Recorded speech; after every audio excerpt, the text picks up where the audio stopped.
Growing up, Pokemon was the best. Pokemon.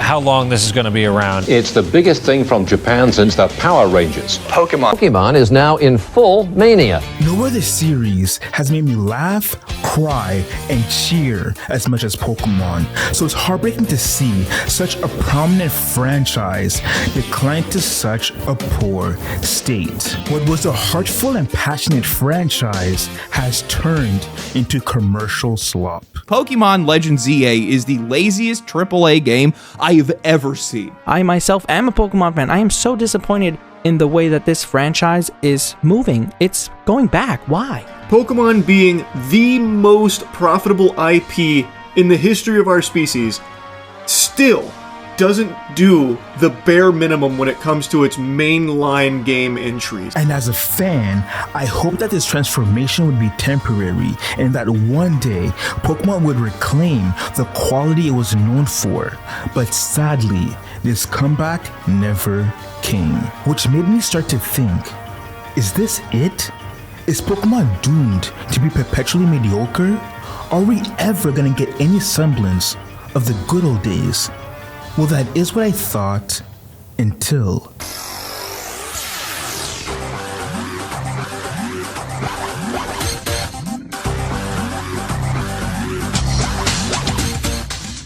By some absurd twist of fate, Digimon, an IP that was dormant for decades, made a huge comeback with its newest game, Storytime Strangers, which was released within weeks of Pokemon ZA, and it couldn't have come at a better time, since for one, because of ZA, the morale for Pokemon was at its lowest, and two, Time Stranger is the game fans have been wanting Pokemon to be for years. But how did we get here? How did an indomitable behemoth like Pokemon lose their throne to an unforeseen underdog? Well, that's exactly what I aim to tackle in this video. So get ready as we're about to delve into how Digimon finally beat Pokemon. First, we must understand how Pokemon put themselves in this vulnerable state, because for a time, the games were flawless. Yes, they are formulaic, as every game you play as a kid from a small town who goes on a grand adventure and becomes champion, but this formula was never tiring, because every new generation brought new mechanics that pushed the franchise forward. And eventually, as every gen got better, their franchise would peak with Black and White and Black and White 2. However, after this peak, the games would gradually have a downturn. The 3DS era of Pokemon was pivotal, primarily because it was the first time that mainline games were rendered in full 3D, and since this era followed the Unova games, expectations were high. Unfortunately, those expectations were not entirely met. For all intents and purposes, Pokemon X and Y and Sun and Moon were all good entries. However, their issue lies when you compare them to prior generations. See, I previously stated that from Gens 1 to 5, the games progressively got better, but Gen 6 and 7 is where we start to see regressions. Yes, Mega Evolutions, Fairy types, and regional variants were great additions, but gimmicks like Z-moves, limited exploration, and lowered difficulty were also major setbacks. So although the 3DS era isn't terrible, it was the first time the series regressed. But after this, things would get much worse. Pokemon Switch era is the worst era in franchise history. For starters, at this time, every other Nintendo IP was making significant strides, like Zelda, Animal Crossing, Fire Emblem, and Xenoblade. So when Sword and Shield were announced, many hoped that Pokemon would follow its contemporaries. However, they didn't. The poor animation, uninspiring models, mundane environments, gimmicky Dynamax and Gigantamax, and the notorious Dexit all made Sword and Shield the most controversial Pokemon games. But after this, you'd think that things would improve for the next games, Scarlet and Violet. Well, you'd be wrong, because somehow, for many of the same reasons, they were received worse than their predecessors. Which brings us to present day with Legend ZA, the final nail in the coffin for Pokemon's reputation. This title is a blatant ripoff. It takes place in one city, has uninspiring models, there are numerous unenterable buildings, no voice acting, and costs $70. Understandably, this exploitation upset a lot of fans, but who are we kidding? It's Pokemon. No matter how loud fans complain, as long as the games make money, they can do whatever they want with their monopoly. Well, that is until competition would finally show up.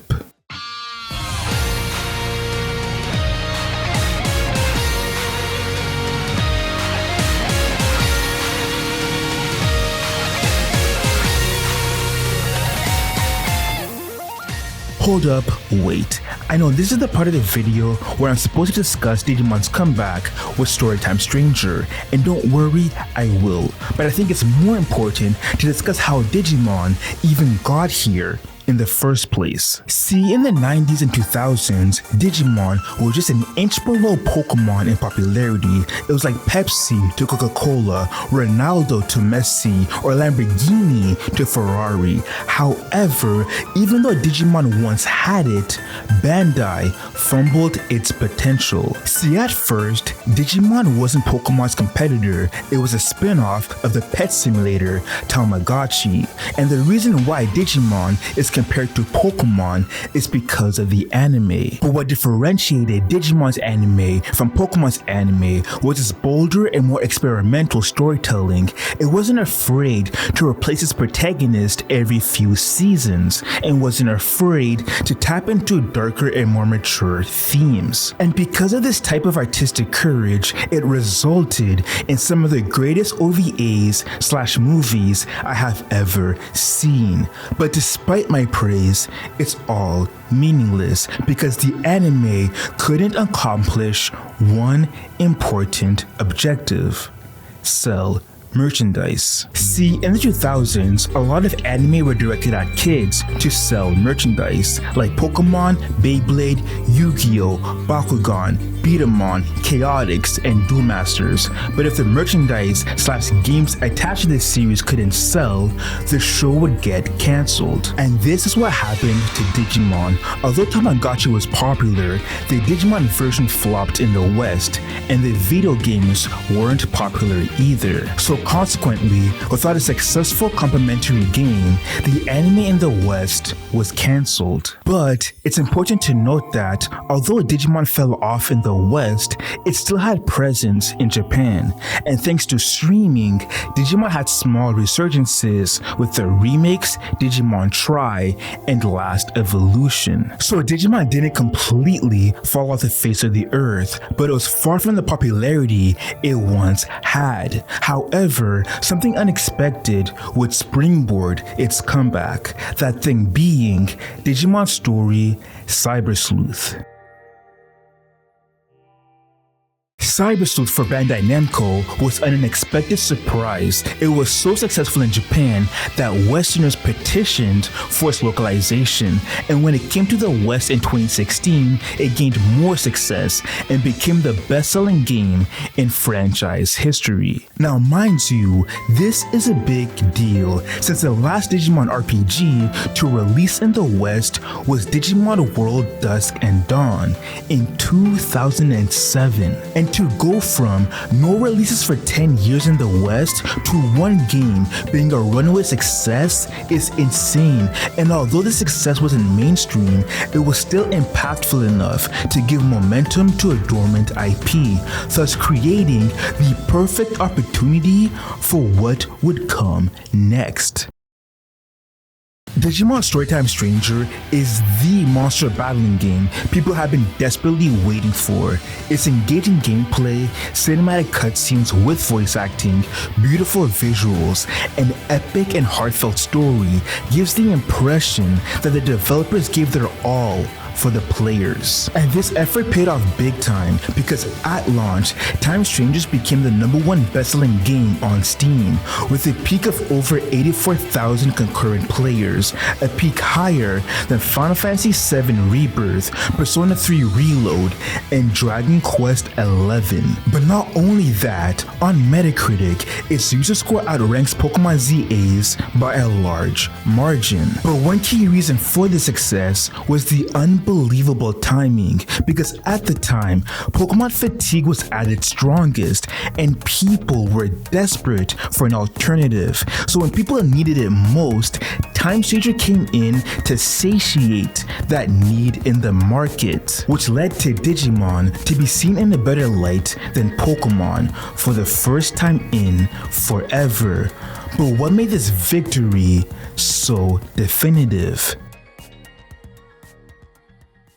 If we look at every Digimon and Pokemon game released this past decade, excluding mobile, there's a clear difference in output frequency, because in this time frame, Digimon released 5 games, while Pokemon released 8. But with this data, it's also important to consider who is making the games, as there lies another discrepancy. See, Digimon's output of 5 games is split between 3 studios: BB, Hyde, and Media Vision, while Pokemon's output is mainly done by Game Freak, who made 7 out of the 8 games. So from this information, there's a correlation between the quantity and the quality of games, as the higher the quantity, the weaker the quality, and the lower the quantity, the stronger the quality. But there's one more important detail that reveals why this discrepancy is so bad. See, Digimon Storytime Stranger was made by Media Vision, the same developers of Wild Arms, Dragon Ball Revenge of King Piccolo, The Wizard of Oz Beyond Yellow Brick Road, and Valkyria Chronicles, all amazing RPGs. So with a resume like that, we can see why Time Stranger looks the way it does. But Pokemon ZA's developer Game Freak doesn't have as an impressive resume outside of Pokemon. What I'm trying to point out is, one studio, Media Visions, are RPG veterans, while Game Freak, to their detriment, seem to be in their own world, because ZA's gameplay was marketed as a big deal for its action RPG elements, but this has been industry standard for decades with franchises like Xenoblade, Ni no Kuni, Ys, and Tales of. And what's worse is that all these aforementioned franchises have entries that are better quality than ZA that came out over 10 years ago. So my point is, Time Stranger succeeds because it keeps up with industry standards, but ZA fails because it falls far behind those same standards. We all know the saying, hard work beats talent when talent doesn't work hard. Well, the reason why it's so popular is because it's absolutely true. As a kid, there was a time when I came home from EB Games so joyful with my new copy of Pokemon. Whether it was Fire Red, Ruby, Pearl, Heart Gold, or spin-offs like Colosseum, Rangers, and Mystery Dungeon, all these experiences were magical and unforgettable.